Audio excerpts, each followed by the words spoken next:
Second standard ಅಂದರೆ 2ನೇ ತರಗತಿಯ ಬೈಲಿಂಗಲ್ನ ಪರಿಸರ ಅಧ್ಯಯನ. ಲೆಸನ್ 4 ಪ್ಲೇ ಟೈಮ್ ಅಂದರೆ ಆಟದ ಸಮಯ.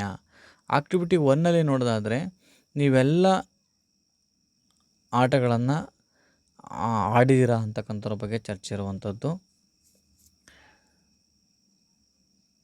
ನೀವು ಕ್ಲಾಸ್ ರೂಮ್ ಒಳಗಡೆ ಆಡಿರುವಂತಹ ಆಟಗಳ ಬಗ್ಗೆ ಕೇಳಿರುವಂಥದ್ದು. ಯಾವ ಗೇಮ್ ಆಡಿದ್ದೀರಾ ಕ್ಲಾಸ್ ರೂಮ್ ಒಳಗಡೆ ಆಡುವಂಥದ್ದು, ವರ್ಡ್ ಗೇಮ್, ಪದಗಳ ಗೇಮು, ಚೆಸ್ಸು, ಕೇರಮ್ಮು, ಚೌಕಾಬಾರ, ಆನೆಕಲ್ಲು ಇವುಗಳನ್ನು ನಾವು ಆಡಿರ್ತೀವಿ ತರಗತಿ ಕೋಣೆ ಒಳಗೆ.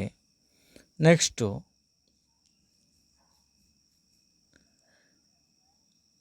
ತರಗತಿ ಕೋಣೆ ಒಳಗೆ ಆಡುವಂತಹ ಆಟಗಳು ಯಾರು ತಿಳಿದಿದ್ದಾವ?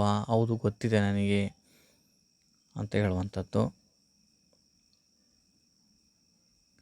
ಆಕ್ಟಿವಿಟಿ 2ಗೆ ಬಂದರೆ ಈ ರೀತಿ ನೀನು ಒಂದು ಗಿರ್ಗಿಟ್ಲೆಯನ್ನು ಅಥವಾ ಗಿರಗಿಟ್ಲೆಯನ್ನು ಮಾಡುವಂಥದ್ದು. ಇವೆಲ್ಲ ಸ್ಟೆಪ್ ಬೈ ಸ್ಟೆಪ್ ಇರುವಂಥದ್ದು. ಸ್ಟೆಪ್ ಬೈ ಸ್ಟೆಪ್ ನೀವು ಫೋಲ್ಡ್ ಮಾಡ್ಕೊಂಡು ಮಾಡ್ಬೋದು.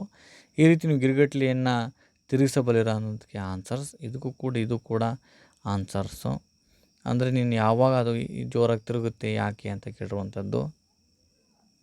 ನೆಕ್ಸ್ಟ್ ಬಂದರೆ ಅದು ಏಕೆ ತಿರುಗುತ್ತೆ ಅಂತೇಳಿ ಆಲೋಚನೆ ಮೂಲಕ ಬರೆಯುವಂಥದ್ದು.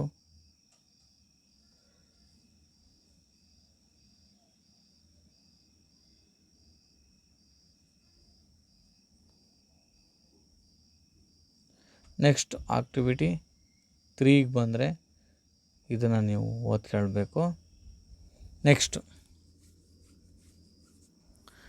Outdoor games. ಇವೆಲ್ಲವೂ ಕೂಡ outdoor games. Cricket, kho kho, kabaddi, volleyball, football, badminton, ಲಗೋರಿ ಇವೆಲ್ಲವೂ ಕೂಡ ಔಟ್ಡೋರ್ ಗೇಮ್ಸ್. ಇವನ್ನ ಕನ್ನಡದಲ್ಲಿ ನೋಡೋದಾದರೆ ಸೇಮ್ ಅವೇ.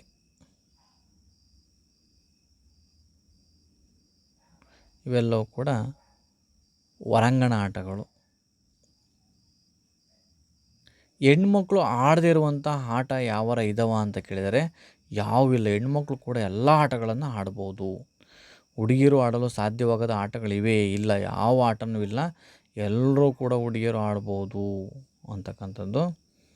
ನೆಕ್ಸ್ಟ್ ಬಂದರೆ ಹುಡುಗಿಯರು ಕ್ರಿಕೆಟ್ ಆಡ್ಬೋದಾ? ಖಂಡಿತ ಆಡ್ಬೋದು, ಯಾವುದೇ ಸಮಸ್ಯೆ ಇಲ್ಲ. ಮತ್ತು ಅವರು ಕೂಡ ಅತ್ಯಂತ ಹೆಚ್ಚು ಪ್ರಭಾವಶಾಲಿಯಾಗಿ ಕ್ರಿಕೆಟ್ನಲ್ಲಿ ವಿನ್ನನ್ನು ಆಗಿದ್ದಾರೆ. ನಮಗೆ ಆಟವಾಡಿದ್ದು ನಿಮಗೆ ಆನಂದವಾಗುತ್ತಾ ಅಂತ ಕೇಳಿದರೆ ಪ್ಲೇಯಿಂಗ್ ಗೇಮ್ಸ್ನಿಂದ ನಿಮಗೆ ಎಂಜಾಯ್ ಸಿಗುತ್ತಾ ಅಂತ ಖಂಡಿತ ಸಿಗುತ್ತೆ. ಹೌದು ತಾನೇ? ಆಟ ಆಡೋಕ್ಕೆ ಬಿಟ್ಟರೆ ನಿಮಗೆ ತುಂಬ ಖುಷಿಯಾಗುತ್ತೆ ತಾನೇ? ಅದರ ಬಗ್ಗೆ ಕೇಳಿರುವಂಥ ಕ್ವಶನ್ಸು. ನೆಕ್ಸ್ಟು ಆಟವಾಡಿದ ನಂತರ ನಿಮಗೆ ಏನು ಅನಿಸುತ್ತೆ ಅಂತ ಕೇಳಿರುವಂಥದ್ದು ಕ್ವಶನ್ಸು.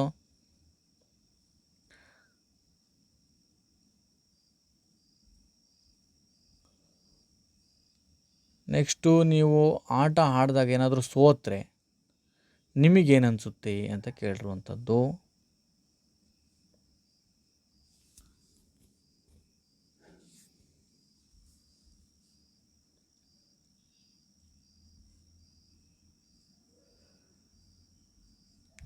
ನೆಕ್ಸ್ಟ್ ಕ್ವಶನ್ 4ನೇ ಕ್ವಶನ್ಸಿಗೆ ಆನ್ಸರ್ಸನ್ನು ನಾವಿಲ್ಲಿ ನೋಡ್ಬೋದು.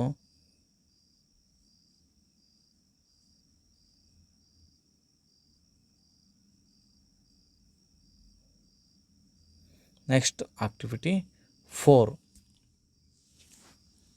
ಇಲ್ಲಿ ಗೇಮ್ಸ್ ನೇಮನ್ನು ಕೊಟ್ಟಿದ್ದಾರೆ. ಅದು ಔಟ್ಡೋರಾ ಅಂದರೆ ಹೊರಗಾಡುವಂಥ ಆಟನ, ಇಂಡೋರ ಒಳಗಾಡುವಂಥ ಆಟನ. ಇಂಡೋರ್ ಒಳಗಾಡೋದು, ಔಟ್ಡೋರ್ ಹೊರಗಾಡೋದು. ಔಟ್ ಅಂದರೆ ಒಳಗೆ ಮತ್ತು ಹೊರಗೆ ಆಡುವಂಥದ್ದು. ಚೆಸ್ಸು ಒಳಗಾಡೋದು, ಕೇರಮು ಕೂಡ ಒಳಗಾಡುವಂಥದ್ದು, ವಾಲಿಬಾಲು ಹೊರಗೆ, ಇದು ಹಾಪ್ ಸ್ಕ್ಯಾಚು ಹೊರಗೆ ಅಥವಾ ಒಳಗೆ ಮತ್ತು ಹೊರಗೆ ಎರಡರಲ್ಲೂ ಆಡ್ಬೋದು ಇದನ್ನು. ಚೌಕಾಬಾರ, ಲಗೋರಿ ಹೊರಗೆ, ಕ್ರಿಕೆಟು ಹೊರಗೆ, ಇದು ಎರಡರಲ್ಲೂ ಆಡ್ಬೋದು. ಇದು ಎರಡರಲ್ಲೂ ಆಡ್ಬೋದು. ಇದು ಹೊರಗೆ, ಇದು ಹೊರಗೆ, ಇದು ಹೊರಗೆ, ಇದು ಒಳಗೆ. ನೆಕ್ಸ್ಟು ಆಕ್ಟಿವಿಟಿ 5ಗೆ ಬಂದರೆ ಇವೆರಡು ಚಿತ್ರವನ್ನು ನೀವು ನೋಡಬೇಕು. ಅವೆರಡು ಚಿತ್ರ ನೋಡಬೇಕು, ಅದ್ರ ವ್ಯತ್ಯಾಸ ಏನು, ಡಿಫ್ರೆನ್ಸ್ ಏನಿದೆ ಅಂತ ಕೇಳಿರುವಂಥದ್ದು.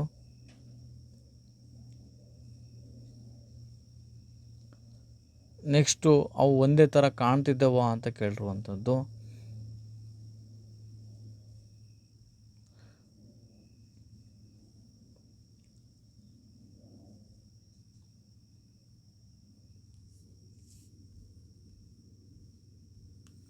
ಅವು ಭಿನ್ನತೆ ಏನು, ಯಾಕೆ ಅವೆರಡು ಭಿನ್ನತೆ ಇದ್ದಾವೆ ಅನ್ನೋದ್ರ ಬಗ್ಗೆ ನಾವು ನೋಡುವಂಥದ್ದು.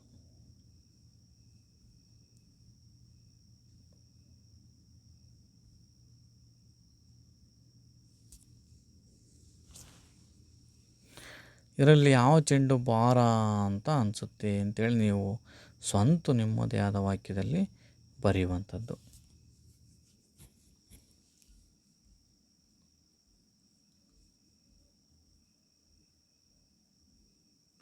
ನೆಕ್ಸ್ಟು ವರ್ಕ್ಶೀಟ್ 1ಗೆ ಬಂದರೆ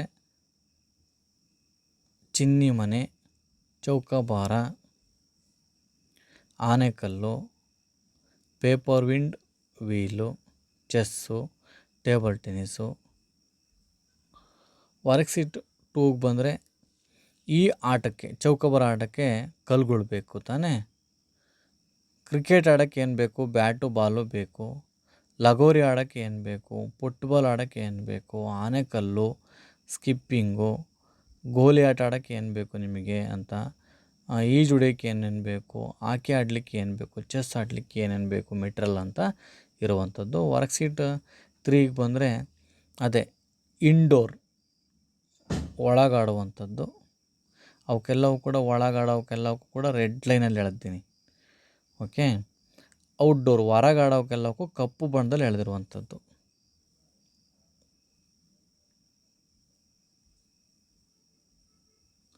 ನೆಕ್ಸ್ಟ್ ವರ್ಕ್ಶೀಟ್ 4ಗೆ ಬಂದರೆ ಈ ಬಾಕ್ಸಲ್ಲಿ ಕೊಟ್ಟಿದ್ದಾರೆ, ಅವನ್ನ ಹುಡುಕಿಬಿಟ್ಟು ನಾವು ಫಿಲ್ ಇನ್ ದ ಬ್ಲಾಂಕ್ಸ್ ಇವುಗಳನ್ನು ತುಂಬಬೇಕು, ಆನ್ಸರ್ಸನ್ನು ತುಂಬುವಂಥದ್ದು.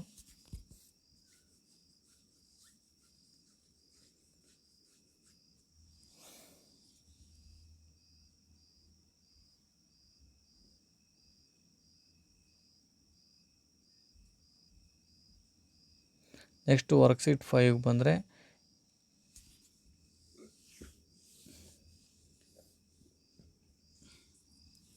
ಗೇಮ್ ಆಡುವಂಥ ಚಿತ್ರವನ್ನು ಕೊಟ್ಟಿದ್ದಾರೆ. ಇದು ಫುಟ್ಬಾಲು. ಇಲ್ಲಿ ಹಿಂದೆ ಮುಂದೆ ಆಗಿದ್ದವು ಅಕ್ಷರಗಳು, ಅವನ್ನ ಜೋಡಿಸ್ಬೇಕು. ಇದು ಸ್ಕಿಪ್ಪಿಂಗು, ಇದು ಚೆಸ್ಸು, ಇದು ಕೇರಮ್ಮು, ಇದು ಕ್ರಿಕೆಟು.